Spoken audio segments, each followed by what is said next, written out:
안녕하세요. 자유한국당 옳은소리 금요일 코너 브리핑룸입니다. 어제는 3.1절이었습니다. 1919년 대한민국이 일제에 의해 강점당했을 때 대한민국의 독립을 위해 거리로 쏟아져 나왔던 만세의 함성이 다시 대한민국을 뒤덮은 하루였던 것 같습니다.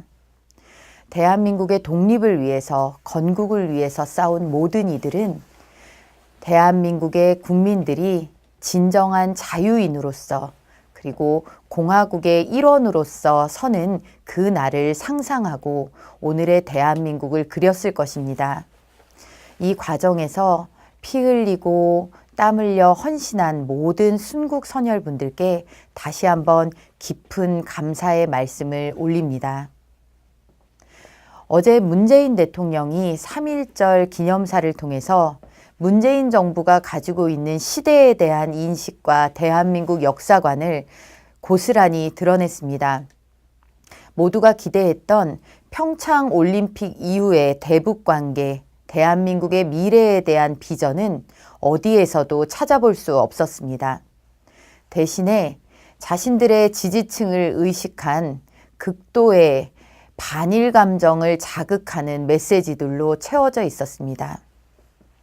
우리가 나라를 빼앗긴 서름을 다시 겪지 않으려면 그리고 일본을 능가하는 그런 대한민국으로 우뚝 서기 위해서는 맹목적인 반일과 감정 노름이 아니라 극일할 수 있는 일본을 능가할 수 있는 안보, 경제 면에서의 대비책이 급선무입니다.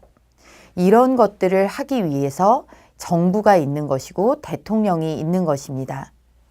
그런데 문재인 대통령의 3.1절 기념사에서는 우리와 체제를 함께하며 자유민주 우방이 되어야 되는 일본에 대해서 극단적인 반감을 드러내면서도 어떻게 이 문제를 해결할 수 있을까에 대한 해법은 제시하지 못했습니다.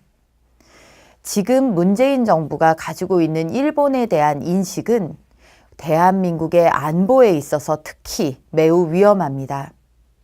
당장 한미일 안보동맹, 아시아의 평화 그리고 북핵 앞에서의 평화를 위해서 한미일 동맹의 중요성이 매우 심대합니다. 한반도의 위기 상황이 닥쳤을 때 미국과 한국의 군사작전에 있어서 일본의 협조 그리고 정보면에 있어서의 일본의 협조는 우리에게 매우 기묘하다라는 말로는 부족할 정도로 절대적입니다. 이런 현실에 대한 인식을 지도자, 대한민국의 대통령이 하지 않는다면 이것은 누구의 몫이 되어야 할까요? 분노를 위한 분노, 그리고 감정선만 자극하는 그러한 태도로는 국가를 이끌어갈 수도 국민들을 하나로 결집시킬 수도 없습니다. 어제 대통령의 3.1절 기념사에서는 대한민국의 역사를 두고 대통령의 일방적인 선언이 대한민국의 역사까지도 바꿀 수 있는 것이냐라는 그런 질문을 던져주었습니다. 대한민국의 건국 시점을 1919년 임시정부로부터 기산해야 한다는 문재인 대통령에게 묻고 싶습니다. 그럼 문재인 정부가 계승한다는 김대중 정부의 건국 50주년 기념사업, 제2의 건국사업은 어떻게 보아야 하는 것입니까? 김대중 정부는 1998년 건국 50주년을 기리면서 제2의 건국이라는 슬로건을 걸고 대대적인 홍보에 나섰습니다. 2008년 건국 60주년에 해당하는 그 해 보수 정권을 향해서 느닷없이 대한민국 임시정부를 건국의 기산점으로 삼아야 한다는 공격이 시작되었습니다. 그동안에는 제기되지도 않았던 이런 문제 제기가 왜 느닷없이 보수 정권이 들어서자 제기되었던 것일까요? 그들이 이야기하는 김구 선생조차도, 임정의 핵심 인물이었던 김구 선생조차도 임정을 건국의 시점으로 주장한 바가 전혀 없습니다. 이럼에도 불구하고 계속해서 건국의 역사적인 사실까지도 왜곡하고 부정하려는 데에는 반드시 그에 따른 이유가 있을 것입니다. 그것은 바로 대한민국 정통성, 자유민주주의로 건국된 대한민국 정통성에 대한 부정이자 넌지시 북한 체제의 정통성, 그리고 북한 정권의 합법화에 힘을 실어주려는 시도로밖에는 해석될 수가 없습니다. 48년 대한민국의 건국 이래 이후 건국 1주년 기념식 독립 1주년이라는 이름으로 건국을 기념하는 행사가 열렸습니다. 세계 각국에서 대한민국의 독립 1주년을 기념하는 축전들이 답지했습니다. 한 국가가 국가로 설립되는 데 필요한, 국가로 인정받는 데 필요한 영토, 국민, 주권, 그리고 국제사회의 승인이 모두 1948년에 완료되었습니다. 건국이라는 것은 하나의 단절된 독자적인 이벤트가 아닙니다. 건국이라는 것은 과정이고 그 과정에는 완성이 있는 것입니다. 대한민국의 오늘날이 서도록, 오늘날 대한민국이 서도록 많은 독립투사들이 만주벌을 누비면서 또 미국 등 세계의 각계 외교 무대를 누비면서 또 대한민국에서는 학교를 설립하고 대한민국 국민들을 계몽하고 독립에 대한 열의를 북돋으면서 각계에서 전방위에 걸쳐서 각자의 방식으로 노력들을 해왔습니다. 그 결실이 독립으로 건국으로 이어진 것입니다. 문재인 대통령의 일방적인 역사적 사실과도 배치되는 건국 시점에 대한 선언이야말로 대한민국의 독립 세력과 건국 세력을 편가르기 하는 것이자 역사적 사실마저도 정치적 유불리, 자신들의 지지층의 입맛에 맞추기 위해서 바뀔 수 있다는, 바꿀 수 있다라는 그런 시도를 보여주는 퇴행이 아닐 수 없습니다. 올해는 건국 70주년이 되는 해입니다. 대한민국 해방 이후 우리 대한민국이 자유민주주의와 시장경제를 근간으로 하는 자랑스러운 국가가 건설될 수 있도록 힘을 보탠 많은 분들에게 다시 한번 깊은 감사를 드립니다. 어제 대통령의 3.1절 독립행사의 피날레는 독립문 앞에서의 만세 삼창이었다고 합니다. 독립문이 왜 그곳에 서 있는지, 독립문의 유래가 어떤지 이 정부는 과연 정확히 알고나 있기는 한 것일까요? 독립문은 청나라로부터 조선의 독립을 기리기 위해서, 그것을 염원하기 위해서 그 자리에 서 있는 것입니다.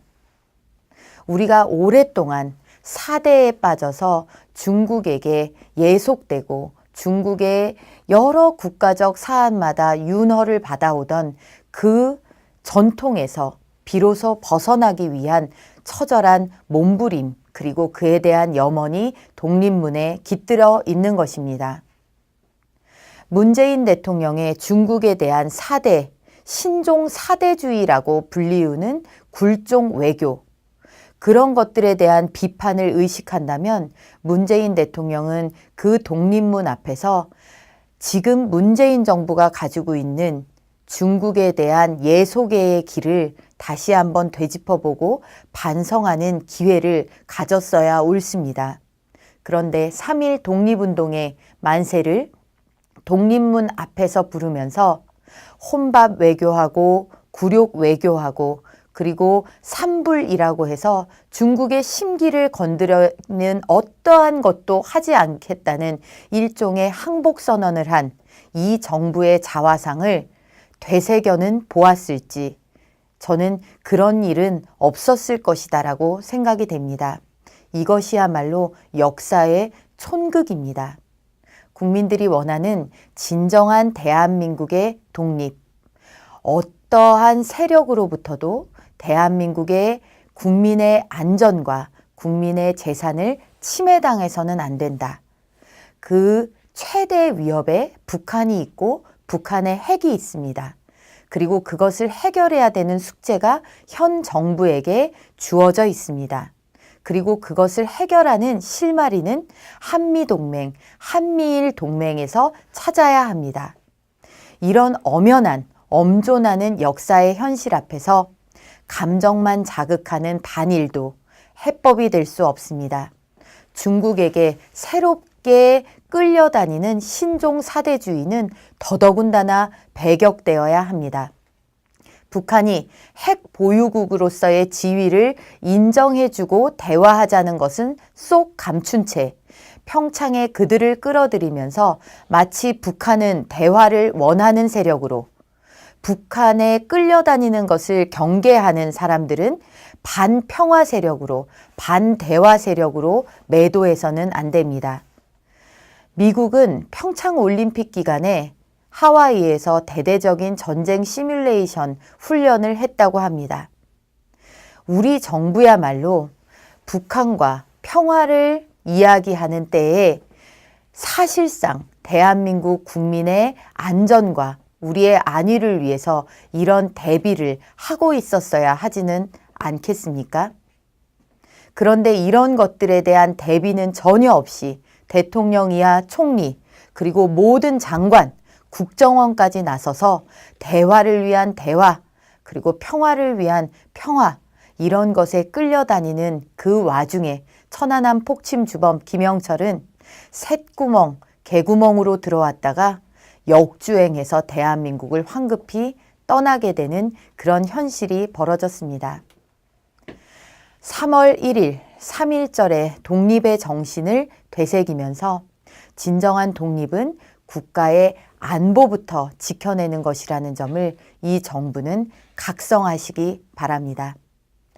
금요일 브리핑룸 마치겠습니다. 꽃샘추위가 매우 춥습니다.